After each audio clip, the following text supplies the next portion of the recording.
우리 같이 하나님 말씀 좀 살펴보죠. 느헤미야 1장 1절에서 11절까지 좀 쉬운 성경으로 제가 오늘 좀 어, 살펴봤는데요. 쉬운 성경인데요. 같이 한번 좀 나눠보도록 하죠.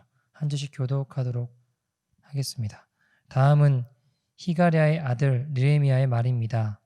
나 느헤미야가 아닥사스다 왕 20년 기슬르월에 페르시아의 수도인 수산에 있을 때의 일입니다.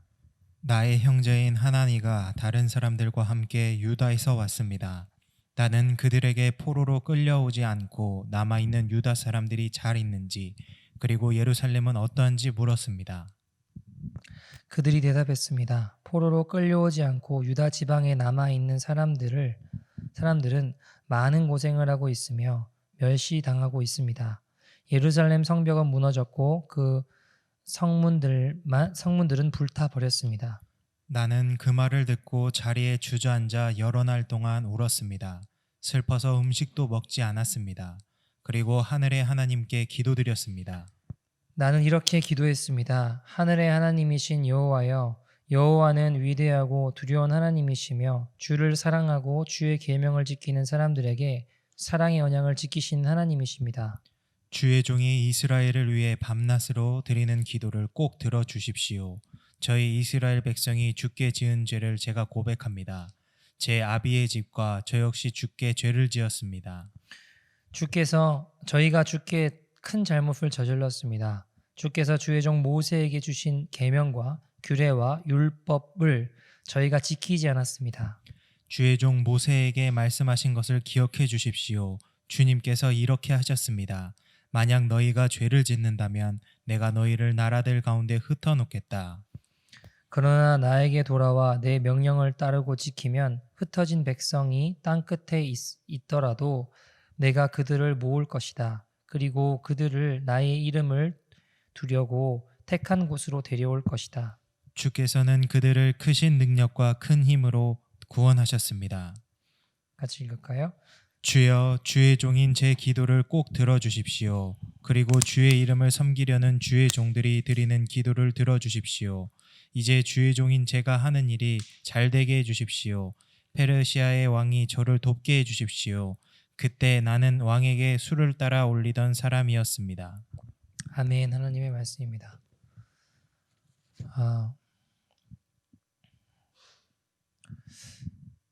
네. 저희가 한국에서 제가 한국에서 전화를 이렇게 몇 통 받는데요. 받다 보면 좀 안타까운 소식들이 있어요. 뭐냐면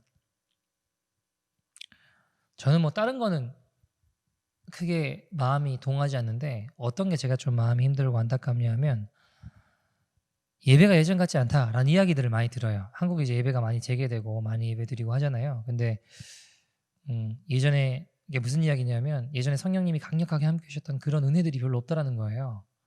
그런 이야기를 들으면 제가 섬찟하기도 하고 마음이 되게 힘들기도 해요. 성령님이 강력하게 함께 하셨던 그 예배가 어쩌면 이제 다시 올 수 없는 건가라는 생각도 해본다는 거예요. 영적인 위기 앞에 직면해 있는 시대인 것 같습니다. 지금 우리가 살고 있는 시대는 영적인 전쟁터입니다. 여러분, 교회들은요 앞으로 갈수록 더 어려워질 겁니다.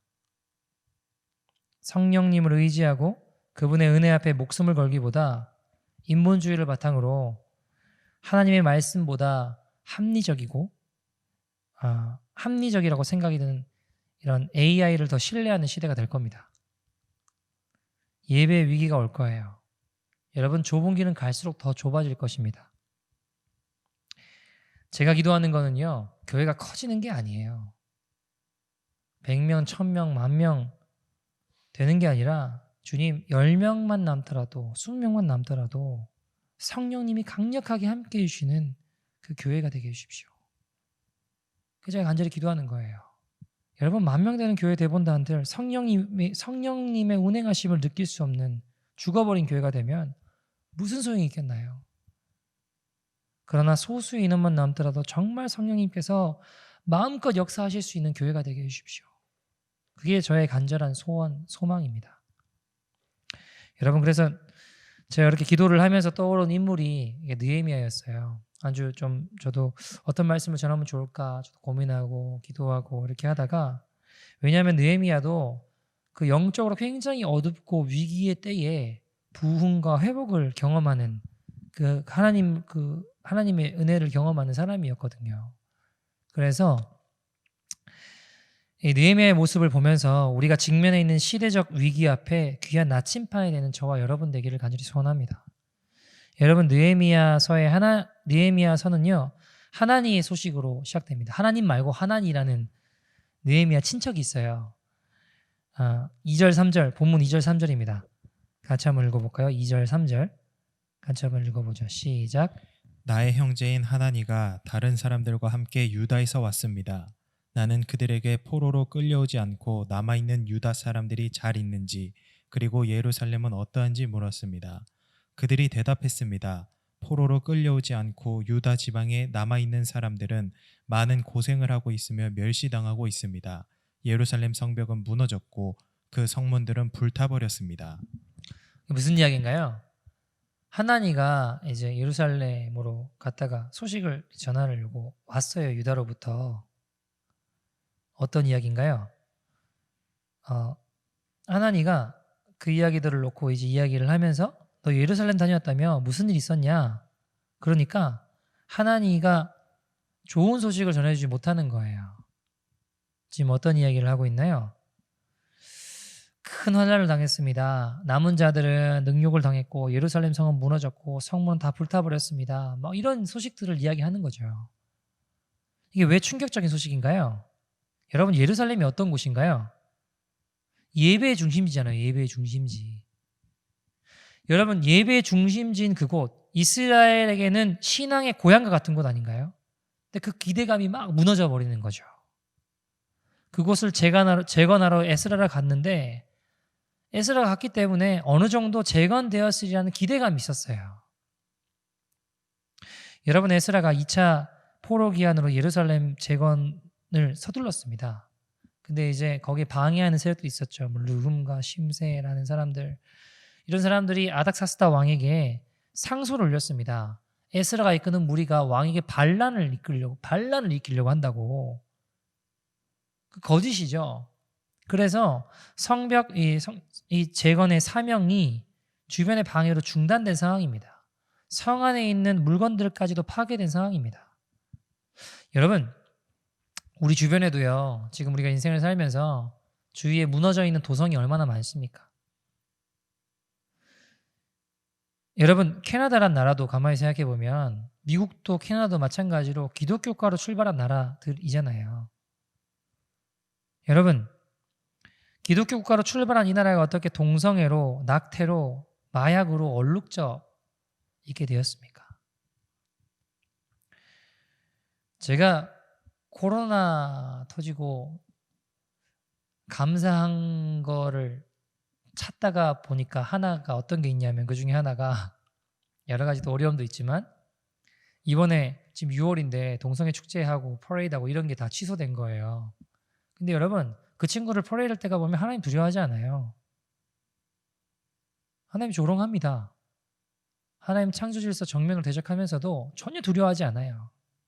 이게 무슨 다른 나라가 아니고요. 기독교 국가에서 벌어지고 있는 일입니다. 여러분 1년 365일 동성애자들 거리 이름이 뭐예요? 철치 스트리트입니다. 철치 스트리트.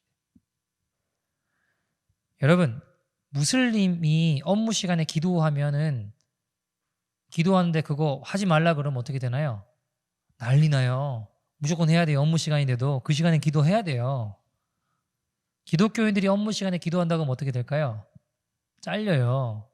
온갖 피해를 다 입습니다. 난리가 납니다. 여러분 기독교 국가란 말이 무색할 만큼 기독교 박해 국가가 되어가고 있는 건 아닌가라는 생각도 해봐요. 저는요. 여러분 만약에 하나님께서 이 땅을 심판하신다면 안 믿는 사람들이 타락해서라고 생각하지 않아요. 주의 자녀라고 믿는다고 고백하는 자들이 믿는 교회가 세상과 합하여 구별되지 않아서 주님이 심판하실 수 있다고 생각합니다. 여러분 한국에 전 보는 사람들 30%가 크리스천이래요. 얼마나 기가 막힌 이야기입니까? 10명 중에 3명은 교회 다닌다는 사람들이랍니다. 영적으로 완전히 오염되어 있다는 거예요. 여러분, 심지어 예수 믿는 사람 중에 70%가 결혼하기 전에 궁합을 본대요. 윤달이 끼어 있으면 그리스도인들조차 그걸 피해서 뭐 이렇게 한다고 하더라고요. 뭐 진짜 우스갯소리인지 모르겠지만 심지어는 목사님들도 전 보러 온대요. 교회 개척해야 되는데 자리가 어디가 좋겠냐고. 여러분, 어떻게 되어가길래 이렇게 된 걸까요? 여러분, 캐나다란 나라, 미국이란 나라 다 신앙의 자유를 찾아서 하나님 잘 섬겨보겠다고 청교도들이 넘어온 나라이지 않습니까? 집부터 학교부터 짓지 않았어요. 그 친구들이. 그분들이 여러분 와가지고 집부터 학교부터 지은 게 아니라 교회부터 지었습니다. 그렇게 이루어진 나라가, 그렇게 하나님의 부흥을 경험한 이 나라가 여러분 다시 죄악으로 돌아간다면 영적인 간음을 범한 민족에게는 미래가 없습니다. 여러분, 정말 통회하는 마음으로 우리가 회개하며 나아가야 합니다. 여러분, 우리 주변에도 얼마나 민망한 일들이 많이 일어나나요? 예수 믿는다고 하는 사람들의 모습이라고 보기에는 야, 이게 진짜 사실일까 싶은 일도 많이 일어납니다. 성도가 해야 될 일인가 아닌가를 분간하지 못하고, 성도이기 때문에 손해보고, 성도이기 때문에 실패하고, 성도이기 때문에 순교하고, 성도이기 때문에 눈물을 흘리는 일들을 아무도 하지 않으려고 합니다. 마치 느헤미야 때와 같지 않을까요? 여러분, 느헤미야라는 말의 뜻은요, 하나님의 위로라는 말이에요. 하나님의 위로. 하나님, 우리 인생이 지금 위기 가운데 있습니다. 하나님의 은혜가, 하나님의 위로가 필요합니다. 제 인생이 너무 교착 상태에 빠져 있고 고난과 고통이 있습니다. 지금 시대적인 위기 앞에 있습니다. 주님, 하나님의 은혜가, 하나님의 위로가 필요합니다. 그때 하나님의 위로가 우리에게 어떻게 임하는가, 느헤미야의 모습을 통해 좀 살펴보기를 소원합니다. 여러분, 당시는 어떤 때냐 하면 1절 말씀 보시겠습니까? 1절이 당시가 어떤 때인지를 설명해 주고 있어요. 1절 말씀 같이 한번 읽어볼까요? 시작. 다음은 하가랴의 아들 느헤미야의 말입니다. 나 느헤미야가 아닥사스다 왕 20년 기스르를 월에 페르시아의 수도인 수산에 있을 때의 일입니다. 네, 바사 페르시아 왕, 이 제국의 6번째 왕이었던 아닥사스다 1세 때 이 느헤미야가 있었던 일이죠. 여러분, 아닥사스다 왕 1세는요, 약 이제 BC 464년부터 무려 40년 동안 통치했던 왕입니다. 근데 이 왕이요, 굉장히 실력 있거나 능력 있는 왕이 아니었어요. 어떻게 40년을 통치했는지 잘 모르겠어요. 근데 그럼에도 불구하고 40년 동안 오랜 기간 통치했던 왕입니다. 느헤미야가 바사의 수도인 수산성에 있을 때에 자기 형제가 귀한 자로 에스라와 함께 12년 전에 갔다가 12년 만에 페르시아로 다시 돌아와서 지금 예루살렘의 상황을 이 자기 형 이제 인 느헤미야에게 알려주는 내용이에요. 그들이 얼마나 주변 민족들에게 고난과 수모를 당하고 있었는지, 그리고 기원전 약 586년에 예루살렘이 완전히 박살나거든요. 느부갓네살 왕이 예루살렘 성벽을 회파하고 그냥 완전히 박살내요. 그리고 지금 시간이, 그러니까 이 아닥사스다 왕 1세 때를 보면 거의 약 한 3, 40년이 흐른 다음이에요. 그대로 방치되어 있는 상황, 여러분 어떨까요? 완전히 다 무너져 있고 소실돼 있고 망해버린 그런 상황이잖아요. 비참한 상황을 알려주는 이야기입니다. 근데 이 이야기를 듣고 느헤미야의 반응이 어떤가 보면 4절입니다. 4절에 느헤미야가 이렇게 반응을 해요. 이 영적인 위기 상황 가운데 느헤미야가 어떻게 반응하는가? 4절에 이렇게 반응합니다. 같이 읽어보죠. 시작. 나는 그 말을 듣고 자리에 주저앉아 여러 날 동안 울었습니다. 슬퍼서 음식도 먹지 않았습니다. 그리고 하늘의 하나님께 기도드렸습니다. 아멘.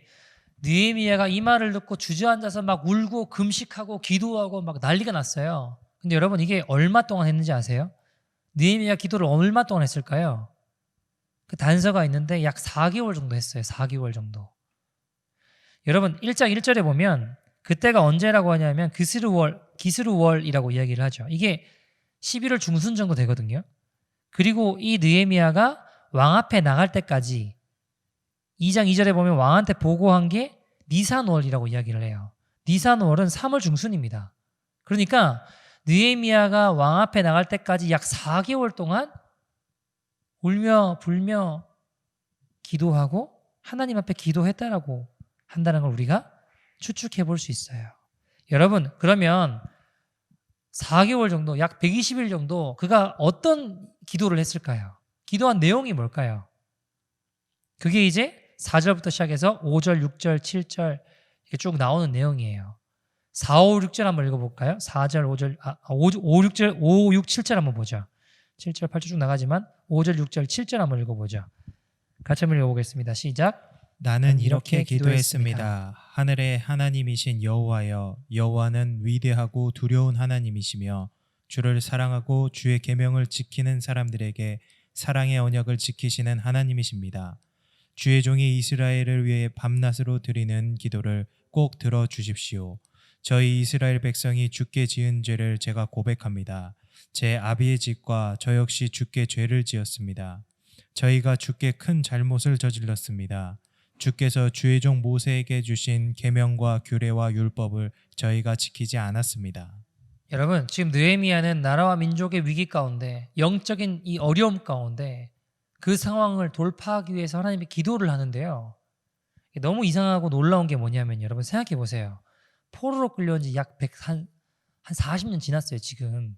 그러면 이민 1세, 2세, 3세 정도가 아니라 거의 뭐 한 5세 정도, 5세, 이민 5세 정도 될 겁니다. 그죠? 여러분 여기 캐나다만 봐도 2세, 3세, 4세, 5세 정도 되면 5세 있는지 없는지도 모르겠는데 그냥 캐나디언이지 코리안이라고 생각하지 않아요. 2세, 3세, 4세, 5세 정도 되면 진짜로 거의 한국 나라에 대해서 막 고민하거나 생각하거나 그러지 않거든요. 근데 여러분 지금 느헤미야가 그가 기도하는 부분에 제가 참 신기한 모습을 보는데 두 가지가 있는데 좀 이상하고 특이한 모습을 두 가지를 보는데요. 첫 번째 뭐냐? 5세대인 그가 너무나 애통하며 기도했다라는 거예요. 첫 번째는. 이해되지 않을 만큼. 왜냐하면 한 번도 가본 적도 없고 예루살렘 가본 적도 본 적도 어떤 데인지도 몰라요. 근데 그거를 보고 그 소식을 듣고 너무 애통하면서 기도를 한 것이고 두 번째는 뭐냐? 그 모든 이 문제를 자신의 죄의 문제로 끌어안았다는 거예요. 제가 이 느헤미야를 묵상하면서 지금 교회로서의 복귀를 바라보며 또 막 이런 많은 교회들이 지금 이제 교회를 오픈하고 다시 열고 예배드리고 이런 때잖아요. 물론 저희는 아직까지 제가 이메일을 계속 보내는데 아직 정부에서 구체적인 지침이 안 나왔다고 하면서 아직은 오픈을 안 하겠다고 그러더라고요. 그래서 이제 좀 이런저런 어려움이 있을 수 있죠. 저희도 여기 이제 이렇게 지금 예배 드릴 수 있도록 좀 세팅해놓고 예배를 드리는데 주일날까지 하고 다음 주에 여기도 이제 비즈니스를 해야 되기 때문에 저희가 좀 세팅한 걸 풀고 접어야 돼요. 어떻게 해야 되나 뭐 기도를 하고 있는데 그에 비해 건물을 가지고 있는 많은 교회들은 지금 많이 오픈을 하고 예배를 30% 정도 드릴 수 있다고 하니까 그렇게 준비를 하고 있는 걸로 알고 있습니다. 여러분 지금 이제 교회로 많은 교회들이 오픈을 하고 열긴 하지만 저는 지금 시대가 영적인 불이 꺼져가고 있는 시대 교회의 모습이라고 생각해요. 이런 시대의 현실 앞에 우리가 어떻게 해야 될까요? 어떻게 하면 이 위기상을 돌파하며 성령님이 역사하시는 교회가 될 수 있을까요? 이런 질문들을 제가 좀 해봤어요. 느헤미야를 통해 이 어그러진 시대를 살아가고 있는 우리들이 어떻게 하면 세상의 파도에 휩쓸려가는 게 아니라 주님이 함께 하시는 교회, 그런 교회가 될 수 있나 질문해 보았습니다. 여러분 어떻게 해야 될까요?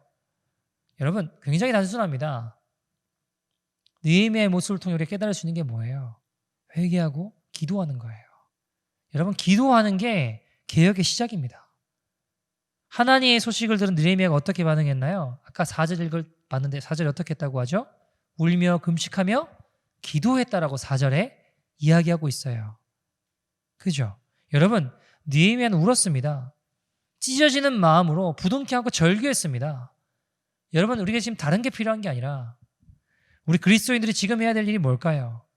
다른 게 아닙니다. 여러분, 우는 거예요. 기도하는 거예요. 이 땅을 바라보니 답답합니다. 때론 하나님의 공의가 무너진 것 같습니다. 가정을 바라보니 기강이 무너진 것 같습니다. 죄악을 결단하고 돌아서지 못하는 내 모습을 보니 억장이 무너집니다. 어떻게 하겠습니까? 여러분, 울며 기도해야 됩니다. 그 눈물이 말라가는 것이 위기입니다. 능력이 없고 실력이 없고 경제가 어려운 게 위기가 아니고요. 하나님을 향한 눈물이 말라가는 게 위기입니다. 여러분, 우리 죄를 바라보며 이 땅을 바라보며 사회를 바라보며 우리 형편을 바라보며 울어야 됩니다. 운다는 게 뭐예요? 무슨 뜻일까요? 우리 힘으로 안 된다는 거잖아요. 내 힘으로 안 된다는 겁니다. 하나님, 인간의 모든 힘을 다 포기합니다. 하나님의 도우심이 아니면 안 됩니다. 그 고백이 눈물입니다.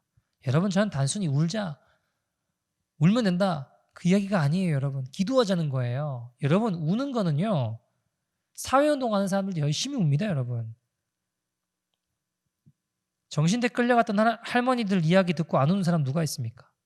운다고 역사가 달라지나요? 아니요. 여러분, 느헤미야는 기도가 뭔지 아는 사람이었어요. 제가 드리고 싶은 이야기는 같이 기도하자는 거예요. 울고 기도하자는 겁니다. 울며 기도할 때 하나님 역사하십니다. 여러분, 느헤미야의 기도가 역사를 바꾼다는 사실을 느헤미야는 확신했어요.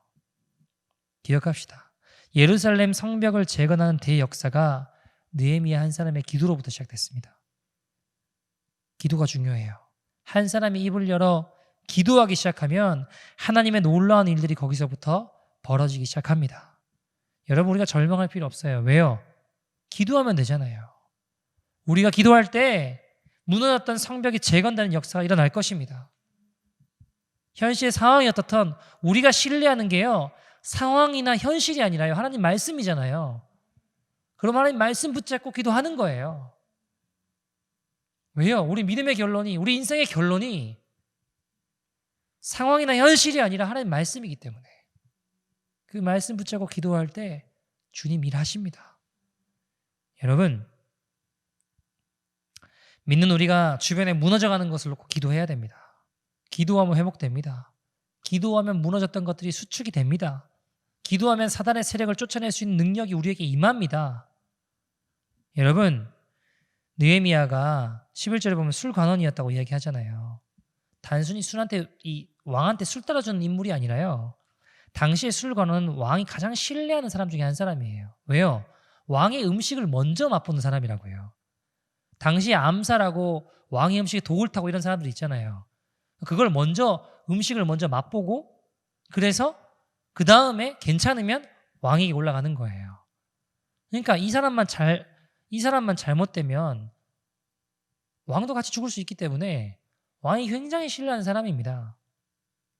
굉장히 높은 고관직이었어요. 고위관직이었습니다. 왕의 최측근 중에 한 사람이죠. 그런 그가 자기 민족과 나라의 아픔을 놓고 통곡하며 기도했다라고 되어 있어요. 여러분, 하나님의 사람은요, 애통함에 눈물이 살아있는 사람입니다. 모세오경 보면요, 과부와 고아를 도와주지 않을 수 없는 하나님의 모습이 보이잖아요. 가난한 자들이 너무나 아픈 마음으로 하나님 앞에 부르짖으면 도와주지 않는 너희들에게 내가 책임을 묻겠다 다그치신 하나님이시잖아요.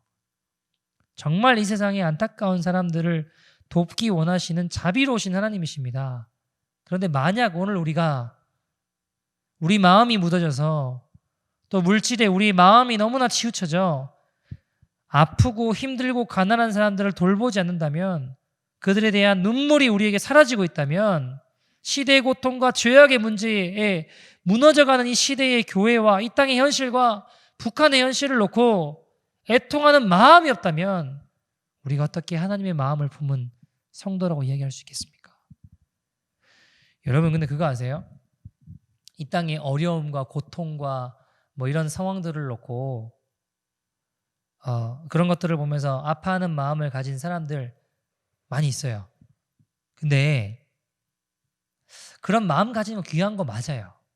근데 여러분 그런 마음 갖고 기도나 관점이나 세상의 이 기도나 관점이나 이 인생이 잘못된 방향으로 향하는 부류가 있어요. 그런 마음을 갖는 건 귀한 건데 기도나 관점이나 인생의 방향이 그런 마음 가지고 잘못된 길로 가는 사람도 있다고요. 그런 사람 특징이 두 가지인데 첫 번째는 뭐냐면 그 상황을 놓고 하나님을 원망해요. 두 번째, 다른 사람들을 원망합니다. 보세요. 고난과 고통의 문제, 세상의 악의 문제를 보면서 이게 큰 문제이기 때문에 이렇게 역사를 운행하시는 하나님은 잘못된 하나님이라고. 아니 하나님 살아계시면 이런 문제들을 놓고 어떻게 이런 일들이 일어날 수 있냐고. 하나님 선하신데 어떻게 이럴 수 있냐고 하나님을 탓하거나 아니면 다른 사람을 탓해요. 비난하고 비판하고 원망해요. 근데 여러분 그렇게 문제 제기를 하면 내 안에는 자기의와 정의감이 충만한 것 같아요. 그러나 여러분 기억하십시오. 하나님의 사람은 아니에요. 느헤미야 보세요. 140년 동안 방치되어 온 예루살렘의 현실, 회파된 성벽, 140년 5세대가 흘렀습니다. 거기 한 번도 가본 적 없어요. 근데 느헤미야가 그 상황을 놓고 과연 누가 이 상황에 대해서 책임을 질 것인가? 그 문제에 대해 하나님을 원망하지 않아요. 그렇다고 유대에 남아있는 사람들, 유대인들을 원망할까요? 그러지 않아요. 어떻게 하나요? 자기들을 포로로 끌고 온 지배자들도 원망하지 않았습니다. 오히려 그것이 내 문제라라고, 내 죄라라고 끌어안고 지금 기도하고 있는 모습을 보여주고 있다는 거예요. 여러분 어떻게 그 간격을 넘어서 내 문제로 끌어안을 수 있을까요? 예전에 어떤 분이 이런 질문을 하더라고요. 이렇게 악한 세상에 어떻게 선하신 하나님이 계실 수 있느냐. 아프리카 난민들 봐라. 중앙아시아의 극빈층들 봐라. 현실에 뭐 각기각층 많은 문제들을 언급하면서 선하신 하나님이 계시면 어떻게 이럴 수 있냐라는 거예요. 하나님 도대체 지금 뭐하고 계시냐 이겁니다. 여러분 어떻게 생각하세요? 어떻게 생각하세요? 두 가지 대답을 드렸습니다. 첫 번째, 물론 뭐 제 대답이 다 정답일 수는 없겠지만 첫 번째, 형제님 그런 세상에서 이런 세상이 정상이 아니란 걸 깨닫게 해주신 이 세상을 그대로 두면 안 된다는 것을 느낄 수 있는 영혼과 양심을 형제님에게 주신 분이 하나님이시라면 그 하나님 선하시고 정의로우신 분 맞습니다. 두 번째, 하나님이 약한 세상에서 뭘 하고 계시냐고 말씀하셨죠. 하나님은 바로 당신을 보내셨고 당신이 움직이시기를 기다리십니다. 성도님이 언급하셨던 그 고통당하는 지역을 위해서 성도님이 직접 난민사역자나 구호사역자로 선교사로 갈 마음을 가신 적이 있으십니까? 하나님이 가만히 계신다고요? 아니요. 하나님이 보낸 우리가 당신이 가만히 있는 겁니다. 하나님은 고통받는 세상 가운데 우리를 해답으로 보내셨어요. 하나님이 고통 가운데 있는 가정에 왜 아무 일도 안 하고 계십니까? 하나님 뭐하고 그러시냐? 하나님 뭐 하시는 겁니까? 하나님 뭐라고 하시나요? 내가 너를 보냈지 않았느냐? 하나님이 고통받는 시대와 현실 가운데 하나님 도대체 뭐 하시고 계십니까? 그래서 내가 너를 보냈지 않았느냐라고 말씀하신다는 거예요. 여러분 저도 예전에 인생이 힘들고 신앙이 바닥일 때 하나님 원망했습니다. 기도할 때 하나님 제 인생에 좀 해답을 주십시오. 이게 뭡니까 이게. 제 인생에 길을 열어주십시오. 제 인생에 대안을 제시해 주십시오. 근데 어느 날부터 제 기도가 바뀌더라고요. 우리 인생의 최대의 난제인 죄의 문제를 직접 온몸으로 뚫고 가신 그렇게 해결해 주신 예수님을 만난 이후부터는요. 제 기도가 바뀌더라고요. 뭐라고 기도했을까요? 하나님 제가 우리 가정의 해답이 되게 해주십시오. 하나님, 이 막혀있는 이 시대 교회 현실에 제가 길을 뚫을 수 있는 사람이 되게 해주십시오. 제가 대안을 찾는 것이 아니라 내가 책임지고 나 자신이 이 시대에 하나님의 대안이 되는 사람이 되게 해주십시오. 그렇게 기도가 바뀌더라고요. 여러분, 저는요, 하나님의 마음이 어떤 마음일까 생각해보면 똑같진 않겠지만 가장 비슷한 게 부모님이 자녀를 보는 마음하고 비슷하지 않을까요? 똑같진 않지만 가장 비슷할 수 있을 것 같아요. 여러분 생각해 보세요. 자녀를 포기하고 버리려고 하는 부모 잘 없어요. 끝까지 어떻게든 자녀를 책임지려고 하는 마음, 그게 부모 마음이잖아요. 여러분 한번 생각해 봅시다. 네 집 자녀가 아프다 그러면 아유 안 됐네, 한번 기도할 수 있겠죠, 그죠? 근데 여러분 그것으로 끝나잖아요. 근데 내 자녀가 아프면 어때요? 들쳐업고 응급실로 뛰어가서라도 고치려고 하고 도우려고 하고 낫게 하려고 하잖아요. 왜요? 내 자녀니까. 다른 집 자녀가 방황하고 있다고 하면 아유 참 안 됐네 하고 기도 한번 할 수 있겠죠. 그리고 끝나겠지만 내 자녀가 방황하면 하나님 앞에 엎드려 떼굴떼굴 구르며 기도하는 것이 부모의 마음이지 않겠습니까? 여러분, 우리 인생이 힘들 때 어디 가서 하소연할 수 없고 심지어 내 자녀에게도 남편에게도 아내에게도 누구에도 이해해 줄 수 없을 때 그때 우리가 달려서 엎드려 눈물로 하소연할 수 있는 곳 주님밖에 없잖아요. 하나님밖에 없잖아요. 그 하나님 곁에 계시다면 우리 감사할 수 있는 거 아닙니까? 그런데 여러분, 우리는 자녀가 조금만 문제가 생기면, 재정 문제가 조금만 생기면 그냥 남 탓하고 아내 탓하고 서로 원망하고 비난하고, 여러분 우리의 인생은 문제 제기를 하는 데에는 굉장히 익숙한데 내가 그 문제에 대안이 되겠다고 나서는 사람은 거의 없어요. 왜 느헤미야 말씀을 주셨을까? 무너진 가정의 성벽을 누가 세우겠습니까? 회파된 이 시대의 교회에, 이 시대에 누가 다시 세우시겠습니까? 물질 만능주의와 향락과 인본주의로 주저앉은 이 사회를 누가 다시 살릴 수 있겠습니까? 이 시대를 비판하고 사람들 비판하고 심지어 하나님 이런 식으로 하면 하나님 자격 없다고 하나님까지 비판하고, 여러분 세상에 제일 쉬운 게 뭔지 아세요? 비판하는 거예요. 비판하는 거 제일 쉬워요. 그러나 제가 책임지겠습니다. 이것을 저의 문제로 끌어안겠습니다. 여러분, 느헤미야의 기도는 결코 쉬운 게 아니에요. 그래서 기도가 참 어려운 겁니다, 여러분. 왜냐하면 기도하면, 정말 진심으로 기도하면 하나님이 그 사람 보내세요. 내가 너의 눈물을, 네가 네 눈물을 가지고 있구나. 너가 나의 아픔을 같이 느끼고 있구나. 네가 그 자리로 가면 안 되겠냐. 네가 갈라진 너의 가족관계를 회복하면 안 되겠냐. 네가 일하는 그 일터를 거룩한 것으로 바꾸면 안 되겠냐. 회복하면 안 되겠냐. 하나님 그 사람 보내시는 거예요. 여러분 보세요. 모세가 기도하고 십계명 받아서 내려왔는데 백성들이 어떻게 했어요? 막 우상 숭배하고 난리예요. 하나님이 그 이스라엘 백성들을 징계한 후에 하나님 앞에 모세가 기도하잖아요. 뭐라고 기도한지 아시죠? 하나님, 저를 용서해 주세요. 용서해 주시고 하나님 앞으로 계속 같이 동행해 주세요. 그렇게 하시지 않으면 내 이름을 주님의 생명책에서 지워달라 그러잖아요. 이거 어마어마한 일이에요, 여러분. 어마어마한 일이에요. 영원한 생명 천국, 하나님, 내 백성을 하나님께서 용서해 주시고 함께 동행해 주시지 않으면 내 이름을 지워주십시오. 내 이름도 그냥 같이 지워주십시오. 목숨 걸고 기도하는 거 아닙니까, 여러분? 어마어마한 기도 아닙니까? 여러분, 그가 더 이상 나를 그냥 지도자 못하겠다고 기도하는 게 아니라 영원한 하나님 나라의 생명에 들어갈 수 있는 생명책에서 나를 지워달라고 기도하는 거예요. 무슨 이야기입니까? 내 문제로 끌어안고 기도하는 거예요. 바울도 그렇게 기도하잖아요. 로마서 9장, 10장, 11장 보면 이스라엘 백성들, 하나님 그 백성들을 구원해 주십시오. 살려 주십시오. 예수 앞에 나오게 해주십시오. 기도하면서 뭐라고 기도해요? 나의 골육 친척 이스라엘이 버림받지 않게 해주십시오.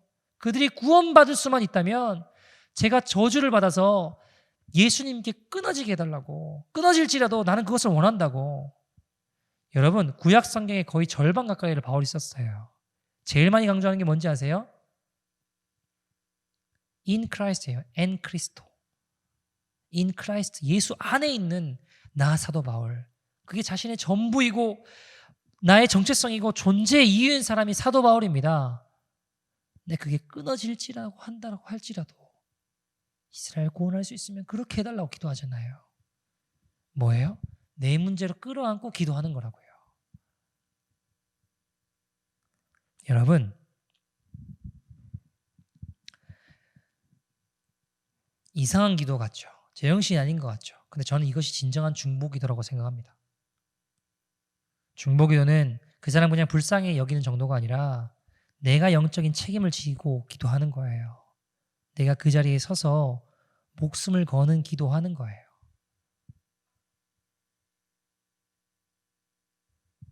여러분 막 교회 막 커지고 사람들 많아지면 제가 막 좋아할 것 같죠. 사실 저 그렇게 별로 좋지 않아요. 책임지고 기도해야 될 사람이 더 많아지는 거예요. 힘들어요 사실. 여러분 에스겔서 22장 30절 보세요. 이렇게 이야기합니다.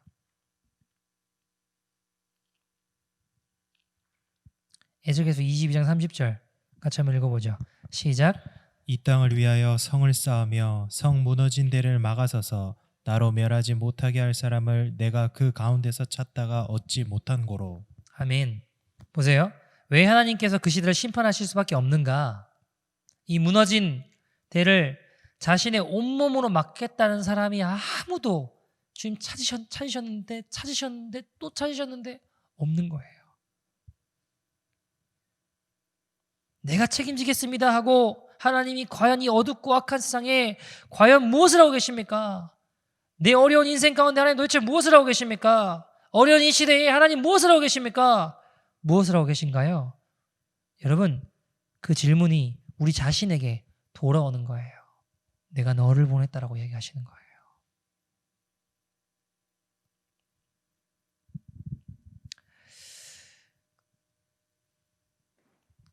우리 이 시간 같이 좀 기도할 텐데 여러분 기억하십시오.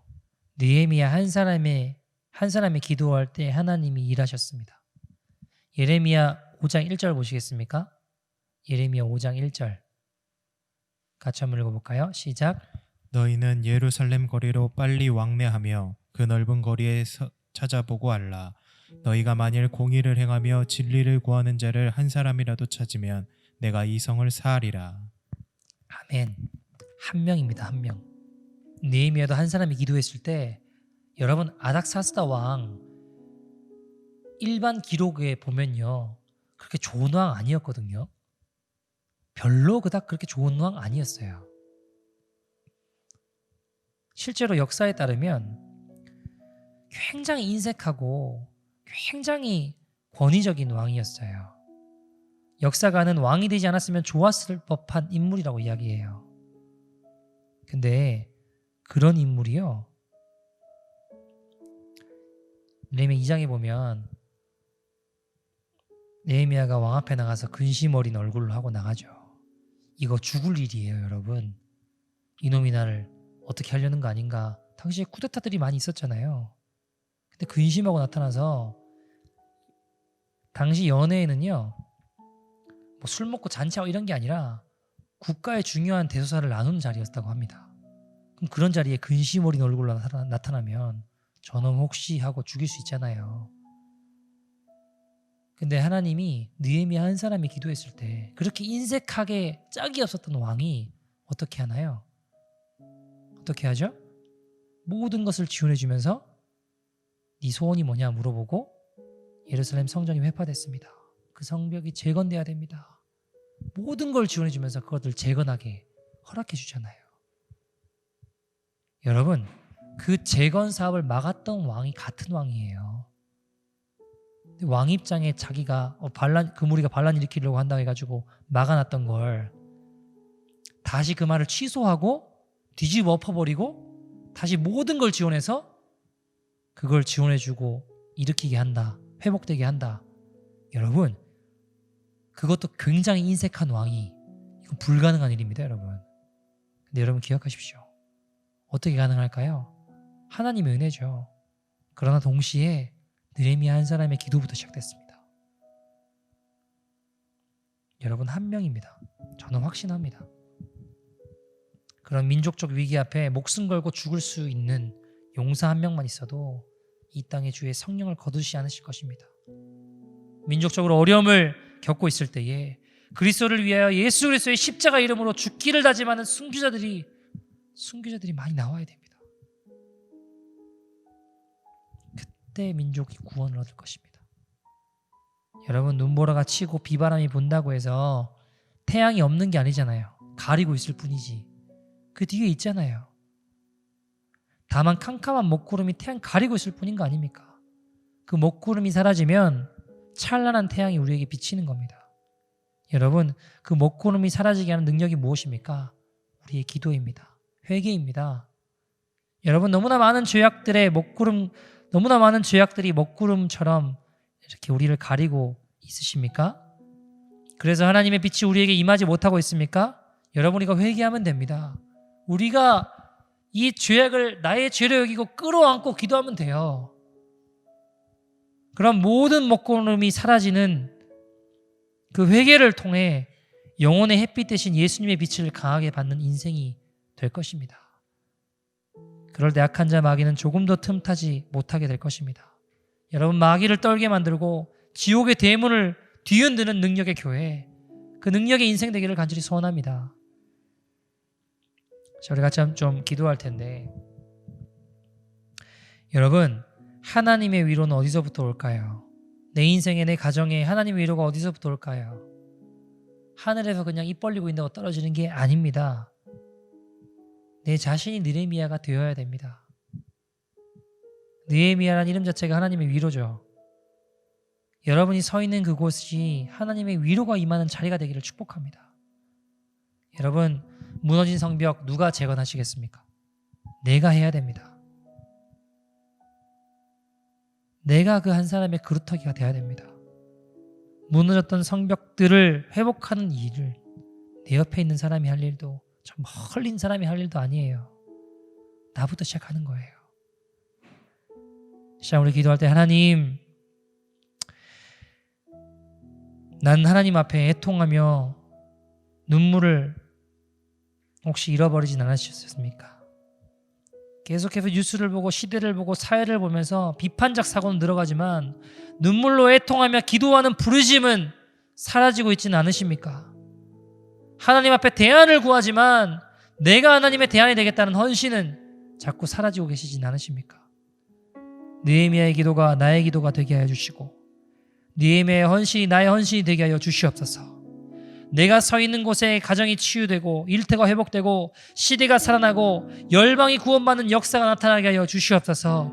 내가 결단할 때 이 땅에 우리의 가정에 일터에 교회에 무너진 성벽들이 재건될 것입니다. 시간 기도합시다. 통곡하는 심정으로 하나님 앞에 기도합시다. 주님, 내가 여기 있습니다. 나를 사용하여 주시옵소서. 무너진 성벽들이 하나님의 능력으로 재건되게 하여 주시옵소서. 예수로 회복되어지게 하시고 하나님 말씀 앞에 세워지는 감격적인 장면을 주님 내가 보게 하여 주시옵소서. 거룩하신 하나님, 시간 믿음으로 기도하며 나아갑니다. 시대의 현실 앞에 하나님, 그저 하나님 앞에 내가 애통하며 기도하며 눈물로 기도하는 것을 잃어버리진 않았는지요. 뉴스는 보고 시대를 보고 사회를 보며 비판적 사고는 늘어가지만 눈물로 애통하며 기도하는 부르심이 사라지고 있진 않았는지요. 하나님 앞에 대안은 구하지만 내가 하나님의 대안이 되겠다는 헌신은 자꾸 사라지고 있진 않았는지요. 하나님, 그 느헤미야의 기도가 나의 기도가 되게 하시고 느헤미야의 헌신이 나의 헌신이 되게 하여 주시옵소서. 내가 서 있는 곳에 하나님 가정이 치유되게 하시고 일터가 회복되게 하시고 시대가 살아나게 하시며 열방이 구원을 받는 역사가 나타나게 하여 주시옵소서.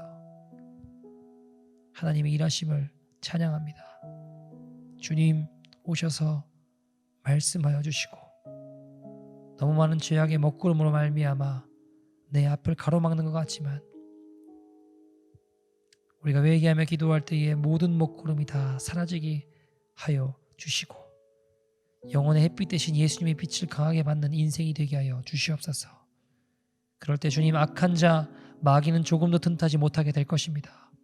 마귀를 떨게 만들고 지옥의 대문을 뒤흔드는 하나님 믿음의 인생 되게 하시고 능력의 교회 되게 하시고 하나님의 사람들 될 수 있도록 역사하여 주시옵소서. 지금은 우리 주 예수 그리스도의 은혜와 하나님 아버지의 극진하신 사랑과 성령 내주 하나님의 교통하심이 하나님 안 될 것 같고 소진된 것 같고 끝나버린 것 같을지라도 하나님 느헤미야가 기도했을 때에 아닥사스다 왕이 자기 말을 취소하고 모든 것을 허락해 주며 모든 것을 지원해 주는 역사가 일어나는 것처럼 내가 그 한 사람의 느헤미야가 되기로 결단하는 모든 심령 위에 영원토록 함께 있을지어다.